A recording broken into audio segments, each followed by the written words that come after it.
Hello everyone, I am King Mac, and I would like to thank you all for watching this feature presentation on YouTube. Be sure to enjoy a hot fresh cheeseburger along with some french fries, a tasty milkshake, and a nice soft drink. Thank you for watching, and now here is our feature presentation of TTBurger game reviews on YouTube.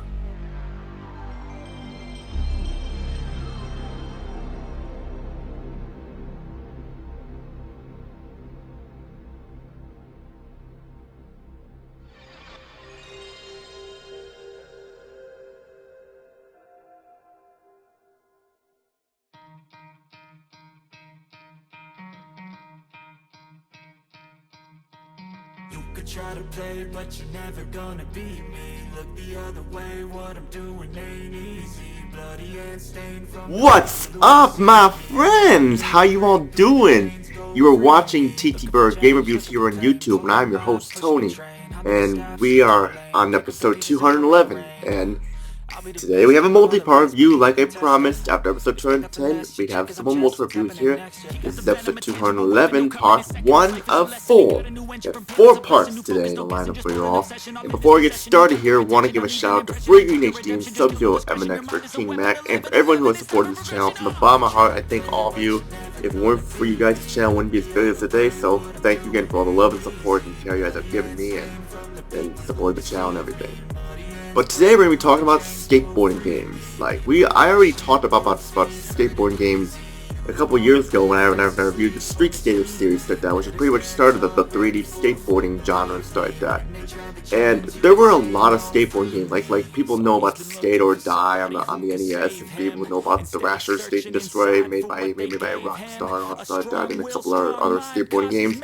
But today we're going to be talking about the skateboarding franchise that started, that popularized it and stuff, which is the Tony Hawk franchise. And I was introduced to Tony Hawk when my brother got this Tony Hawk skateboarding playset for Christmas, and I didn't know what it said because with Tony's son, because like his name was kind of written like a fancy writing or so, and I didn't understand what it was, and I saw the couple things that Tony Hawk, and then I learned that there was a video game based on it on the PlayStation, which I was interested to do because I played the demo with Rasher Skate and Destroy before I got the actual game there and stuff and everything.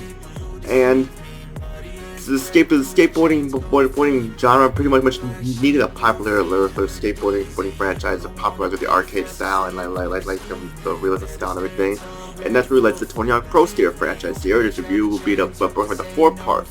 Part 1, we're going to look at Tony Hawk's Pro Skater. Part 2, Tony Hawk's Pro Skater 2. Part 3, Tony Hawk's Pro Skater 3. And Part 4, Tony Hawk's Pro Skater 4. Now, I know there's Tony Hawk's Underground 1 and 2, which are good games, but I not really looking at them. I want to talk about the original ones that popularized the genre and I do own Underground 1 and 2, and they are good games, but I'll probably look at them in the future. But there are some bad ones too that I did not like American Wasteland, which was pretty much the false advertisement was the open world thing when you got them and you get red bikes that, and it was just basically like just set up way too easy, so it took out a lot of skill. And then you had like a Project 8 and Proving Ground and Downhill Jam and Ride and Shred, all the awful, a lot of Pro Skater 5 and stuff. So I'm not looking at those because I don't have them. I stopped putting them after Underground 2 because I did own American Wasteland. Like it, so I sold it. So that's when the downhill trend happened for Tony Hawk's Pro Skater. So I'm not going to be looking at those, looking at the original 4 that started it all like that. And Tony Hawk himself was the legend of skateboarding. If it weren't for him, the skateboarding genre wouldn't be as popular as it is today. So kudos to the man himself, because Tony Hawk, you are awesome. And we have a lot to talk about here. We're going to get started with the first Tony Hawk's Pro Skater made by Activision NEFFEX. This is Tony Hawk's Pro Skater for the PlayStation, released on August 31st, 1999. This game was also released on Nintendo 64, Game Boy Color, like that, which I have played this version, N64, and the Game Boy Color version. I didn't like the N64 or the Game Boy Color version. It sucks, but the PlayStation version is the way to go. It's where it started it. So let's get started here with Tony Hawk's Pro Skater on the PlayStation.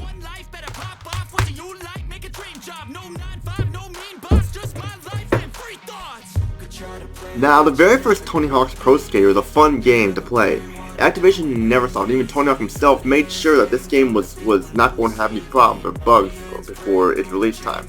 If Tony Hawk did not like something while they were finishing it up, He would make sure Activision never saw fit fix the problem. I know there are reviewers on YouTube who mentioned this, so critical to you guys there, because it's very cool to see that, like, the man himself wanted to be sure that his game did not have any problems and stuff, and that shows how much you care about your name being on a game and stuff.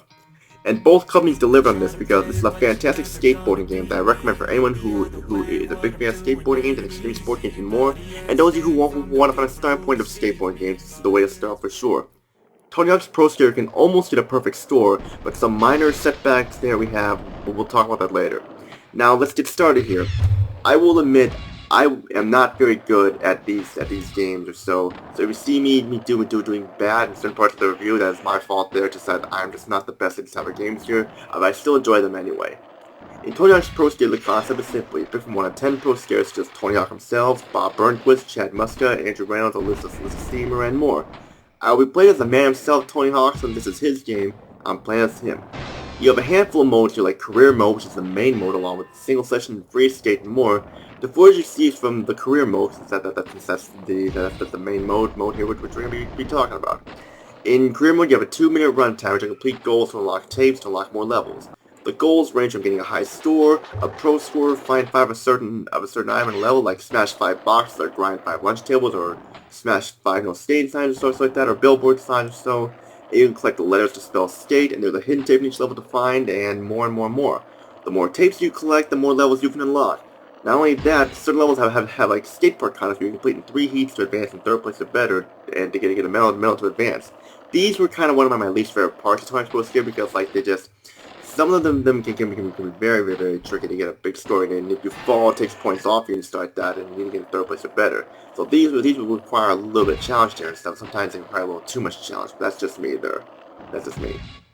Like many skateboarding games, tricks are a main factor, using any of the face buttons to perform 180 or 360 degree turns, so do flips, 50 rails, nollies, any nose bones, selfish, and more. The tricks are fun for the most part, and they're easy to master if you're good at them and stuff. It takes a little time to get used to, but due to the simple controls, you should have no problem getting used to it, definitely.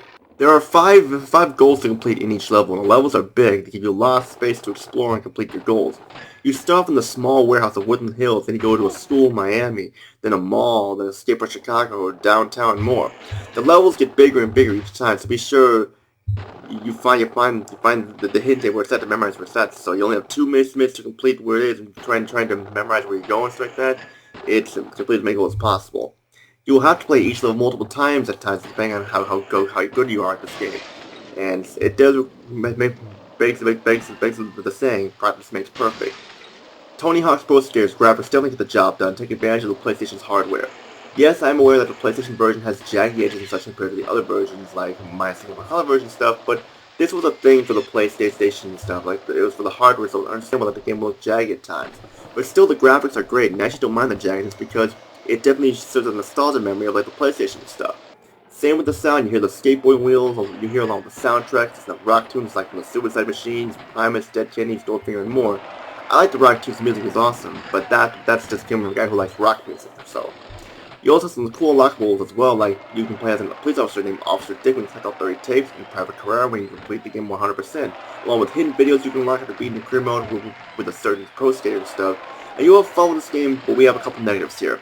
The controls at times, while very responsive and simple, feel very loose and slippery, make it easy not to land tricks and stuff, especially when you're grinding or doing a flip on a ramp or something like that. You'll very easily lose your balance. The Nintendo 64 and Game Boy Color versions are awful due to limitations and controls and more, but still a great game overall. Final thoughts, if you want a great skateboarding game and stuff, Tony Hawk's Pro Skater is a great starting point for sure if you want to see how the series began also. I give it a 9 out of 10 because of the problems I have with it, but still a great game that should not be overlooked. It's definitely worth throwing in your collection for sure. And that's it for episode 211, part 1 of 4 of my Tony Hawk's Pro Skater series review. For part 2, we're going to zoom ahead to the year 2000 and take a look at Tony Hawk's Pro Skater 2 for the PlayStation, Nintendo 64, Game Boy Color, Game Boy Advance, and Sega Dreamcast, and more. How does this game fare from its predecessor? You have to find out next, which is all I gotta say. If you like what you see or subscribe, like the video, comment down below, join my Discord group, TTBurger Gamers United, my Facebook group, TTBurger Gamers Group, or my Facebook page, TTBurger 8. Which is all I gotta say to Tony. Peace and out. Have a great day. See you on my review of Tony Hawk's Pro Skater 2. Take care, everybody. mind is a weapon. 11-11, it's time for progression. You could try to play it, but you're never gonna be